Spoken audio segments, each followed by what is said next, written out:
রাজধানীর মোহাম্মদপুরে মা ও মেয়েকে নৃশংসভাবে কুপিয়ে হত্যার ঘটনায় গৃহকর্মী আয়েশাকে ঝালকাঠির নলছিটি থেকে গ্রেপ্তার করেছে পুলিশ।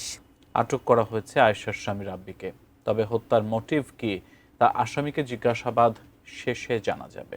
সহকর্মী সাব্বির আহমেদ জানাচ্ছেন বিস্তারিত। মোহাম্মদপুরের নৃশংস জোড়া খুনের পর থেকেই আলোচনায় গৃহকর্মী আয়েশা। এই হত্যার তদন্ত নেমে পুলিশ জানতে পারে আয়েশার মুখের একটি অংশ পোড়া। জোড়া খুনের 6 মাস আগে মোহাম্মদপুরের বছিলার একটি বাসায় চুরি করেছিল আয়েশা। সে সময় তার ব্যাপারে অভিযোগও করা হয়েছিল। এই সূত্র ধরেই আয়েশার খোঁজ শুরু করে পুলিশ। খুনের পর আয়েশা তার স্বামী রাব্বিকে হত্যার বিষয়ে জানালে তারা ঢাকা থেকে পালিয়ে যান। আয়েশাকে পালাতে সহায়তা করে স্বামী রাব্বি, তাই তাকেও আটক করেছে পুলিশ।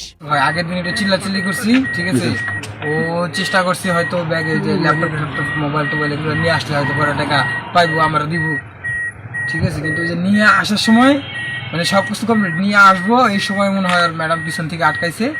যাই হোক ওই ধস্তাধস্তি ঠেরে ও বাইচা চিন্তা করছে যে আটকাইছে বাসন লাগবো, বাইচা আসার চিন্তায় ও ওই মানে দেখে নাই তো ছিল সামনের দিক পিছের দিকে, যতক্ষণ না ছাড়ছে ততক্ষণ হবে না। টানা তৃতীয়বার অর্জন করেছে দেশের সেরা সুপার ব্র্যান্ড স্বীকৃতি বসুন্ধরা টিস্যু।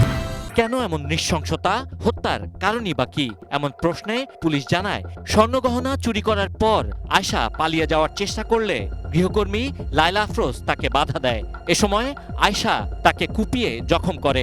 এরপর মেয়ে নাফিজা তাকে বাধা দিলে নাফিসাকেও কুপিয়ে রক্তাক্ত করে আয়েশা। না, আমরা সুরতহালে যেটা বলেছি যে শরীরে 30টা আঘাতের চিহ্ন ছিল মায়ের, আর মেয়ের গায়ে 6টা আঘাতের চিহ্ন ছিল, অর্থাৎ এটা একটা ব্রুটাল কিলিং, মানে খুব বীভৎস হত্যা। এরপর ঠান্ডা মাথায় নিজের পোশাক পরিবর্তন করে সেখান থেকে পালিয়ে যায়।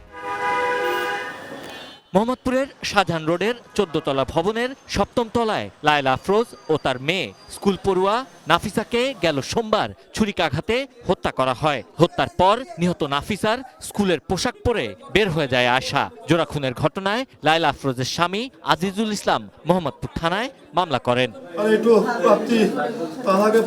Sabbir Ahmed, ATN news, Dhaka.